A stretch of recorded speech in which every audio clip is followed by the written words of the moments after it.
మూడవ ప్రపంచ యుద్ధం రాబోతుంది.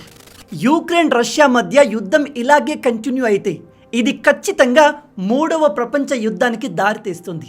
దాంతో కోట్ల మంది ప్రాణాలు కోల్పోబోతున్నారు. ఇవి నేను చెప్తున్న మాటలు కాదు, ఏకంగా ప్రపంచంలోనే మోస్ట్ పవర్ఫుల్ కంట్రీ ప్రెసిడెంట్ అయిన డొనాల్డ్ ట్రంప్ చెప్తున్న మాటలు. రీసెంట్గా డొనాల్డ్ ట్రంప్ మూడవ ప్రపంచ యుద్ధం దగ్గరలోనే ఉంది అని ప్రపంచానికి వార్నింగ్ ఇచ్చారు. ట్రంప్ ఈ విధంగా ఎందుకు అన్నారు? యుక్రెయిన్ రష్యా యుద్ధం ఎందుకు ఎండ్ కావట్లేదు? మీ అందరికీ తెలుసు, ట్రంప్ పవర్లోకి వచ్చిన వెంటనే కేవలం 1 డేలోనే రష్యా యుక్రెయిన్ యుద్ధాన్ని ఆపేస్తాను అని మాట ఇచ్చాడు.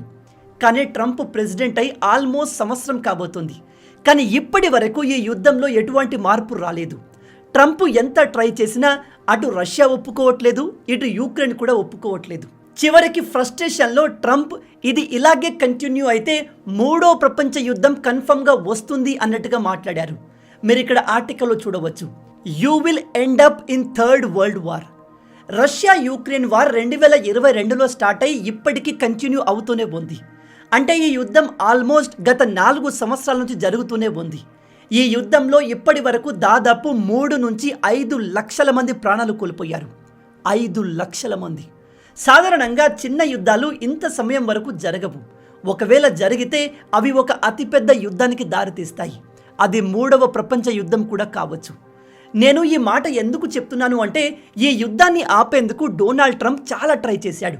2 దేశాల లీడర్లతో అనేక సార్లు మీటింగ్లు కూడా ఏర్పాటు చేశాడు. కానీ ఎంత ట్రై చేసినా ఈ ఇద్దరు లీడర్లు పీస్కి ఒప్పుకోవట్లేదు. ఒక గొడవ లేదా యుద్ధం ఎండ్ అవ్వాలి అంటే 2 పార్టీలు కాంప్రమైజ్ అవ్వాలి. కొన్ని విషయాల్లో రష్యా కాంప్రమైజ్ అవ్వాలి, ఇంకొన్ని విషయాల్లో యుక్రెయిన్ కాంప్రమైజ్ అవ్వాలి. కానీ వీళ్ళు దేనికి కాంప్రమైజ్ కావట్లేదు. ఇది ఇలాగే కంటిన్యూ అయితే వరల్డ్ వార్ 3 కన్ఫర్మ్గా జరుగుతుంది. అయితే రీసెంట్గా ట్రంప్ ఈ యుద్ధం గురించి మాట్లాడుతూ ఫ్రస్ట్రేషన్లో చెప్పిన విషయం ఏమిటంటే, నేను ఈ 2 దేశాల మధ్య మీటింగ్లు కండక్ట్ చేసి అలసిపోయాను, చిరాకు వచ్చేసింది. కేవలం ఈ నెలలోనే ఈ యుద్ధంలో 2 దేశాల్ని కలిపి దాదాపు 25,000 మంది మరణించారు. ఈ 2 దేశాల లీడర్లు అసలు ఏ విషయంలో కూడా కాంప్రమైజ్ కావట్లేదు, ఒక అగ్రిమెంట్కి రావట్లేదు. యుద్ధం ఇలాగే కంటిన్యూ అయితే మిగతా దేశాలు కూడా ఈ యుద్ధంలో ఇన్వాల్వ్ అవుతాయి, ఎస్పెషల్లీ నాటో దేశాలు. అలాంటప్పుడు ఈ యుద్ధం మరింత తీవ్రంగా మారుతుంది. ఆల్రెడీ న్యూక్లియర్ పవర్ రష్యా ఇందులో ఉంది. నాటో యుద్ధంలో ఇన్వాల్వ్ అయితే అమెరికా కూడా ఇన్వాల్వ్ అవ్వాల్సి ఉంటుంది. అలాంటి సమయంలో ఒక చిన్న మిస్కాలిక్యులేషన్ జరిగినా అది ఒక అతిపెద్ద డిజాస్టర్కి దారితీస్తుంది.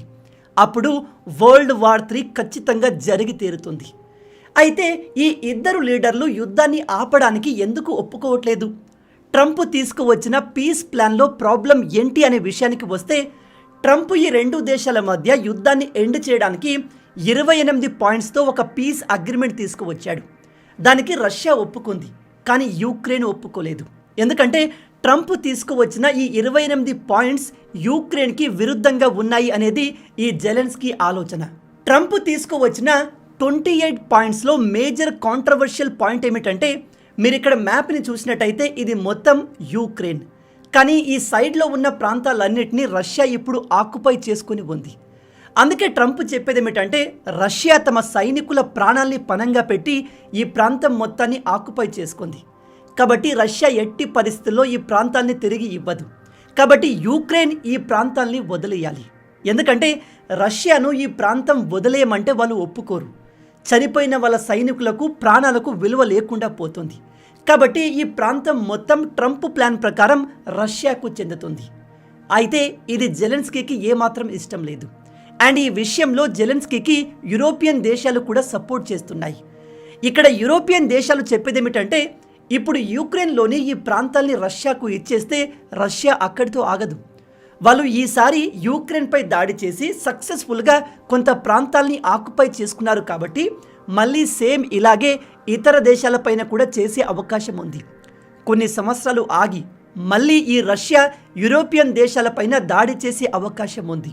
కాబట్టి యుక్రెయిన్లోని ఏ భూభాగం కూడా రష్యాకు ఇవ్వడానికి వీల్లేదు అంటూ ఈ యూరోపియన్ దేశాలు యుక్రెయిన్కి సపోర్ట్ని ఇస్తున్నాయి.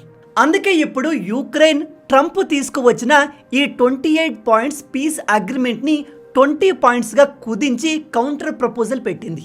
ఆబ్వియస్లీ దీనికి రష్యా ఒప్పుకోలేదు. అందుకే ఈ యుద్ధం ఇంకా కంటిన్యూ అవుతూనే ఉంది. ఈ జెలెన్స్కీ ఈ పీస్ ప్లాన్కి ఒప్పుకోకపోగా కొన్ని కొత్త డిమాండ్స్ని కూడా తీసుకువచ్చాడు. ఇతని డిమాండ్స్ ఏమిటంటే ఫ్యూచర్లో రష్యా మా పైన అటాక్ చేయను అని ఒక రిటర్న్ అగ్రిమెంట్ ఇవ్వాలి. అలాగే ఒకవేళ రష్యా మా పైన యుద్ధానికి వస్తే మమ్మల్ని కాపాడడానికి నాటో దేశాలు కూడా యుద్ధంలోకి దిగాలి. అలాగే రష్యా కారణంగా మా దేశం చాలా వరకు డిస్ట్రాయ్ అయ్యింది. కాబట్టి మా దేశాన్ని తిరిగి రీబిల్డ్ చేయడానికి అమెరికా ఫ్రీజ్ చేసిన రష్యన్ అసెట్స్ని మాకు ఇవ్వాలి అని చెప్తున్నాడు.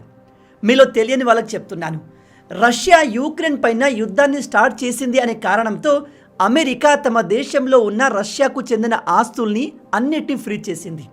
ఇలా అమెరికా దగ్గర దాదాపు $300 బిలియన్ అమెరికన్ డబ్బు, ఆస్తులు, అసెట్స్ ఉన్నాయి. ఇప్పుడు జెలెన్స్కీ వాటిని మాకు ఇవ్వండి అని అడుగుతున్నాడు. ఓవరాల్గా యూక్రెయిన్ అంటే ఈ జెలెన్స్కీ రష్యాకు తమ ఏ భూభాగాన్ని కూడా ఇవ్వడానికి సిద్ధంగా లేడు. ఒకసారి మీరే ఆలోచించండి, యూక్రెయిన్లోని ఈ భాగాలన్నిటినీ ప్రజెంట్ రష్యా ఆక్రమించుకొని ఉంది.